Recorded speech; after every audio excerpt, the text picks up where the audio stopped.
ગામ, એ ગામનું પાદર, અને ત્યાં એક આંબાનું ઝાડ હતું.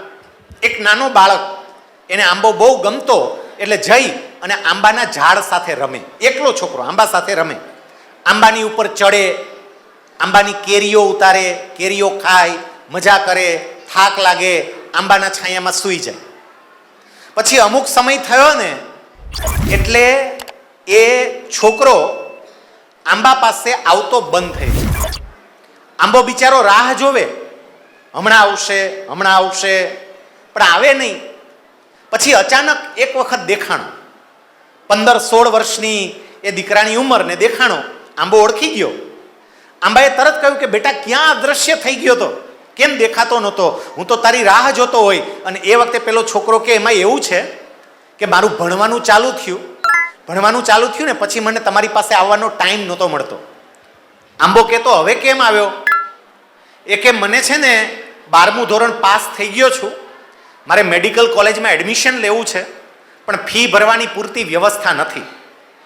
હું નાનો હતો તમારી પાસે આવતો, મને જે કંઈ પણ પ્રશ્નો હોય ને એ મારા બધા પ્રશ્નોનો નિવેડો આવી જતો, એટલે મને એવું થયું કે અત્યારે હું તમારી પાસે આવું, કંઈ નિવેડો મળે તો, એટલે આવ્યો છું.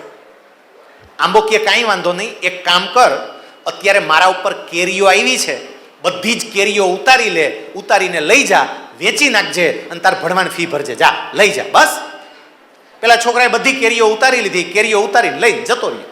ફરી પાછો દેખાતો બંધ. વર્ષો થયા, અચાનક પાછો દેખાણો. અને એ વખતે પેલા આંબાએ પૂછ્યું બેટા કેમ પાછો?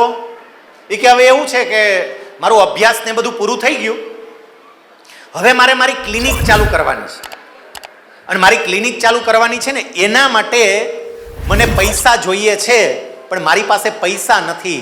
મારે મકાન ભાડે લેવું છે, ભાડું ડિપોઝિટ કંઈ છે નહીં.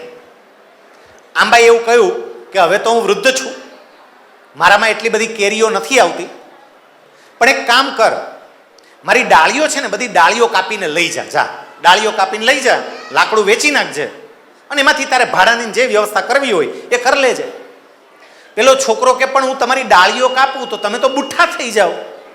આંબો કે જો તારી હોસ્પિટલ બનતી હોય ને તો હું બુઠ્ઠો થવા તૈયાર છું, મારી ડાળીઓ કાપીને લઈ જાય. પેલો છોકરો બધી ડાળીઓ કાપીને લઈ ગયો. ફરી પાછો દેખાતો બંધ. હવે તો આંબો બિચારો ઠૂઠો હતો. વર્ષો પછી એક વૃદ્ધ એ ઠૂઠા આંબા પાસે આવ્યો. વૃદ્ધ ઠૂઠા આંબા પાસે આવ્યો એટલે આંબાએ તરત એ વૃદ્ધની સામે જોયું. વૃદ્ધને પૂછ્યું ખરું આંબાએ કે આપ કોણ? અને એ વખતે પેલા વૃદ્ધ એવું કહે છે કે તમે મને નથી ઓળખતા, પણ હું તમને ક્યારેય નહીં ભૂલી શકું. હું એ જ બાળક છું, જ્યારે નાનો હતો ત્યારે તમારા છાયામાં સૂતો હતો, તમારા પર ચડતો હતો, તમારી કેરી ખાતો હતો, તમારી યારે રમતો હતો. મારે ભણવું હતું, તમે તમારી બધી કેરી ઉતારીને મને આપી દીધી હતી. મારે મારી હોસ્પિટલ બનાવવી હતી, એ વખતે તમે તમારા લાકડા કાપીને મને ડાળીઓ કાપીને આપી દીધી હતી. હું એ જ છું. આંબો એવું કહે છે પણ ભાઈ આજે આપવા માટે મારી પાસે કાંઈ નથી, કારણ કે તને બધું આપી આપીને હું ઠૂઠો થઈ ગયો. અને એ વખતે પેલા વૃદ્ધ જે આંબાને મળવા આવેલા હતા એ આંબાને એવું કહે છે કે આજે હું કશું જ માંગવા માટે આવ્યો જ નથી, આજે માત્ર ને માત્ર તમને ભેટવા માટે અને તમારો આભાર વ્યક્ત કરવા માટે આવ્યો છું, એમ કહી અને એ વડીલ આંબાને ભેટ્યા.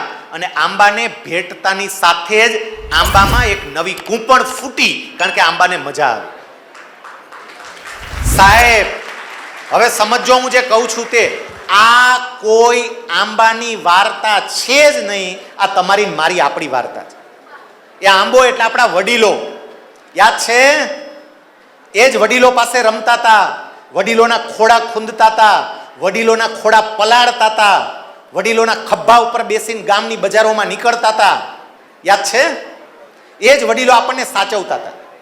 સાહેબ આમાંથી જો ઘણાને યાદ હોય ને, શરૂઆતની જર્નીમાં તમારા એ વડીલ તમને રાજી કરવા માટે, તમને ખુશ કરવા માટે એ પોતાનું જે કંઈ પણ આપવું પડે ને એ બધું જ આપવા માટે તૈયાર હતા.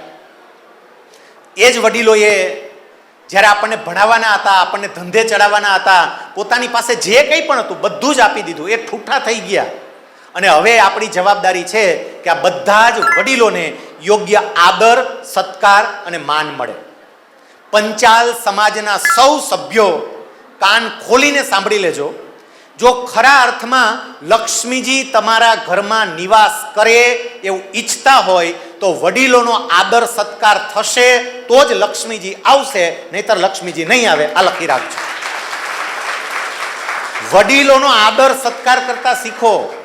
આમાં કેટલાય મેં એવા જોયા છે કે બહેનો હોય, ક્યાંક કથા થતી હોય, તમારે મુંબઈમાં કથાય બહુ થાય છે અલગ અલગ, તો કથામાં જાય અને મીરાની જેમ હાથમાં કરતા લઈને આમ બરોબરના નાચતા હોય. એ જોયા જ બહેનોને. આપણને થાય કે મીરા અહીંયા સાક્ષાત પ્રગટ થઈ ગયા શું? પણ એ જ બેન ઘરે પોતાના સાસુને, પોતાના સસરાને જે પ્રકારે આદર, માન અને સન્માન અપાવવું જોઈએ ને એ પ્રમાણે આપી ના શકતા હોય. તો સમજી રાખજો કે ભગવાનને તમારી એવી ભક્તિની બિલકુલ જરૂર છે જ નહીં. પહેલા તમારો પરિવાર, પહેલા તમારા વડીલ અને પછી ભગવાન.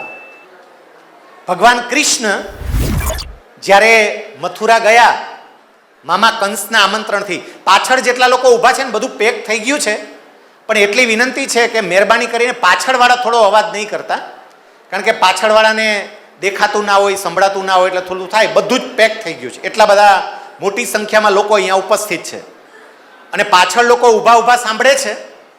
એટલે જેટલા લોકોને અહીંયા ખુરશી મળી ને, ખુરશી, એ લોકોએ તો બેઠા બેઠા બરોબર સાંભળવું જ પડે.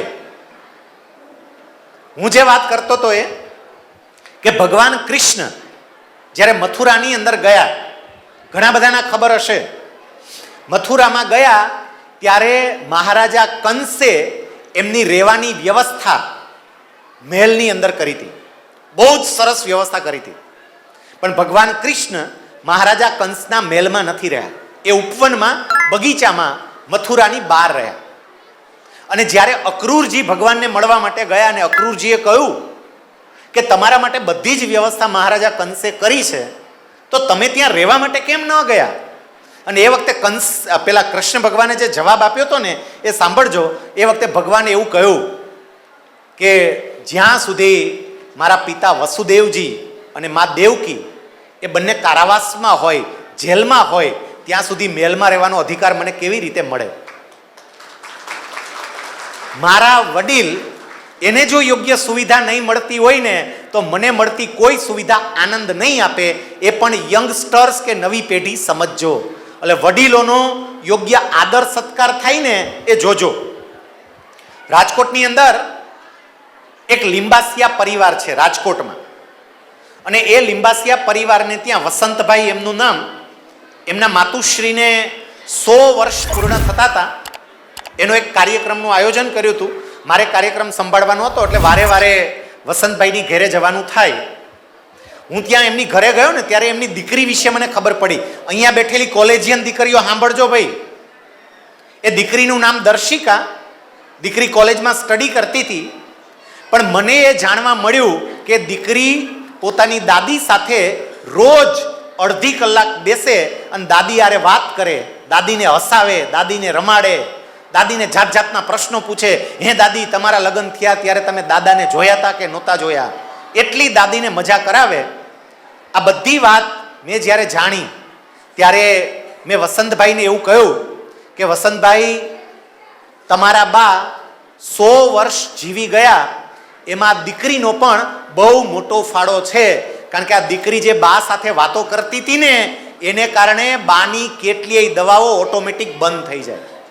તમે વડીલો હારે પ્રેમથી વાતો કરો ને, વડીલોને બીપી કંટ્રોલમાં આવવા માંડે, શુગર કંટ્રોલમાં આવવા માંડે. ડૉક્ટર પાસે જવાની જરૂર નહીં, કારણ કે મોટી ઉંમરે એને સુવિધાની નહીં, હૂંફની વધારે જરૂર પડતી હોય. સુવિધા નહીં. ઘણા એમ કે મેં પણ પપ્પાને એક કાર લઈ દીધી છે, કાર લઈ દીધી છે, પપ્પાને એક માણસ રાખી દીધો છે.